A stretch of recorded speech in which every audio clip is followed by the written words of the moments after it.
The founding premise of game theory is that ethical dilemmas are tractable, and they yield to mathematical modelling and logic.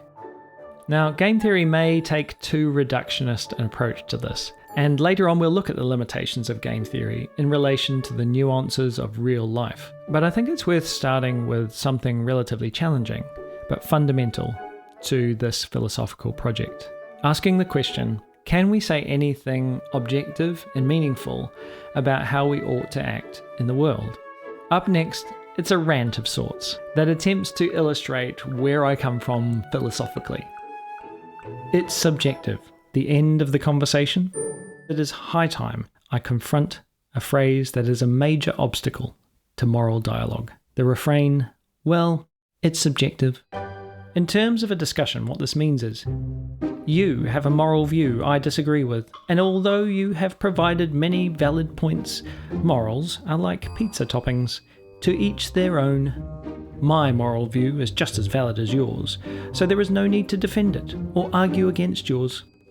What business of yours are my moral beliefs anyway? Stop bothering me, you annoying, self-righteous asshat. End of discussion.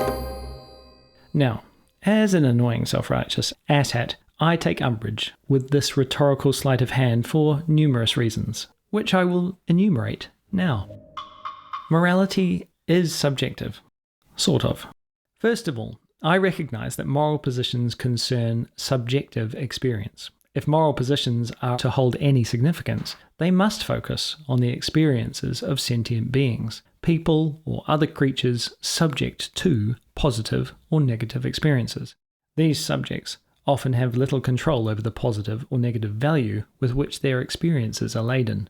But while moral positions may concern subjective experience, this doesn't necessarily mean that moral positions are subjective. Hypothetically, if we were to define immoral actions as those that cause harm to people, and if everyone had the same experience of harm, then we could make objective decisions about what constitutes an immoral act, even though the experiences are subjective, experienced by subjects.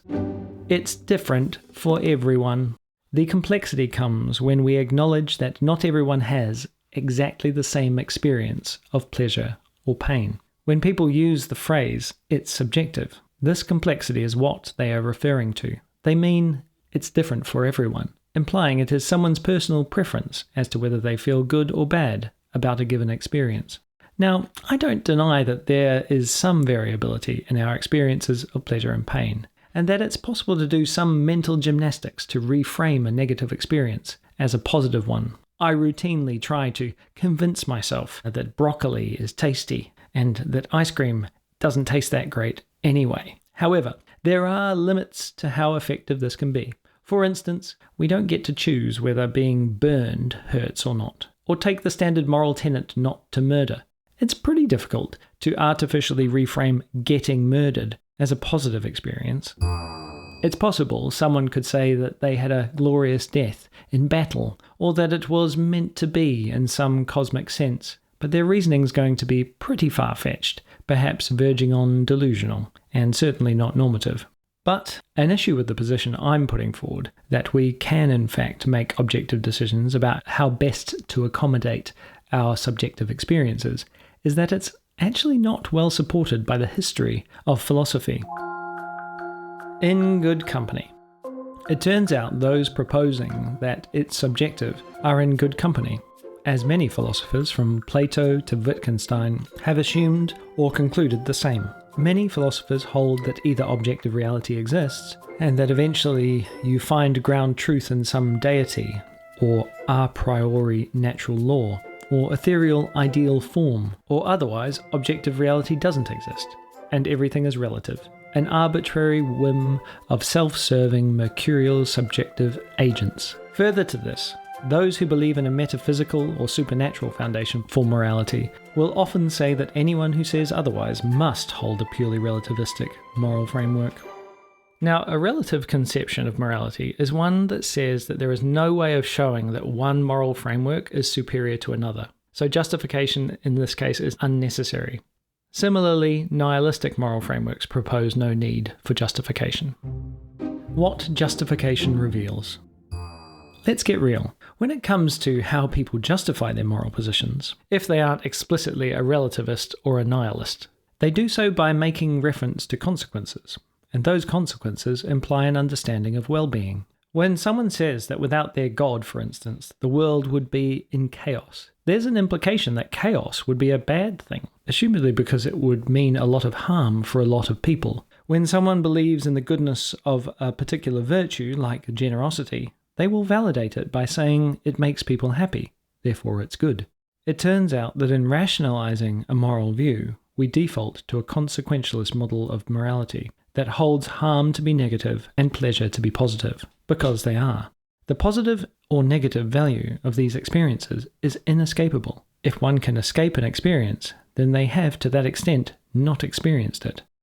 This might seem like a point so obvious it's not worth making, but it's in direct opposition to those who say it's subjective, meaning it's different for everyone. A view that, as mentioned, is held by many philosophers, and many people on all sides of the political spectrum.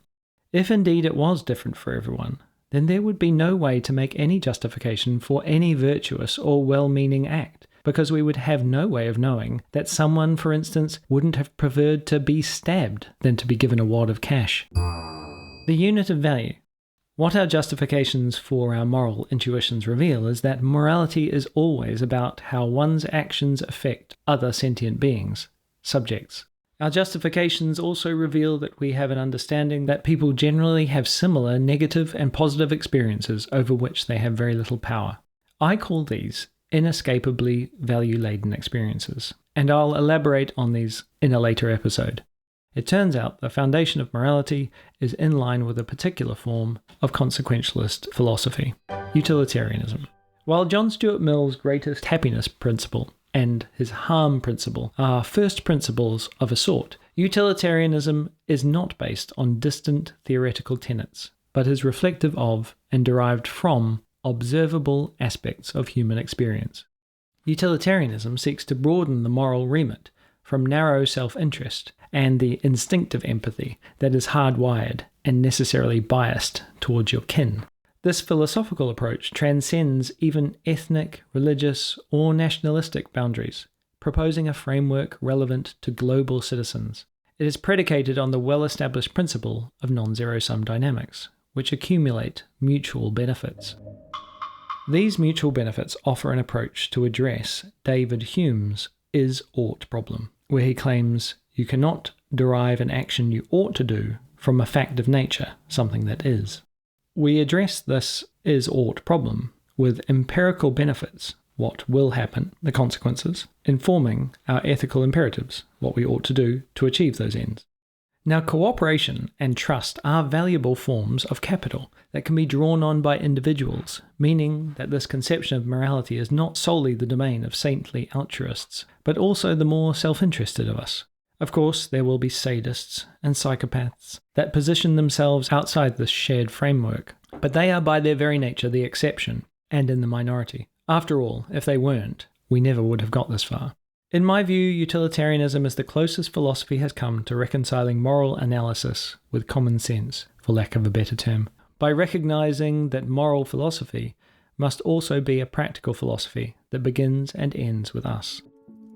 So when we concede that the well-being of sentient creatures, including humans, is at the heart of moral value, and that our moral frameworks are guides to how best to treat others in relation to their well-being, it becomes possible to derive an ought, what we should do, from what are largely common subjective experiences. Which brings us to another issue we face in developing moral frameworks: the mesoscopic quandary. Humans are perpetually in the situation of having to discover the world from the middle outwards.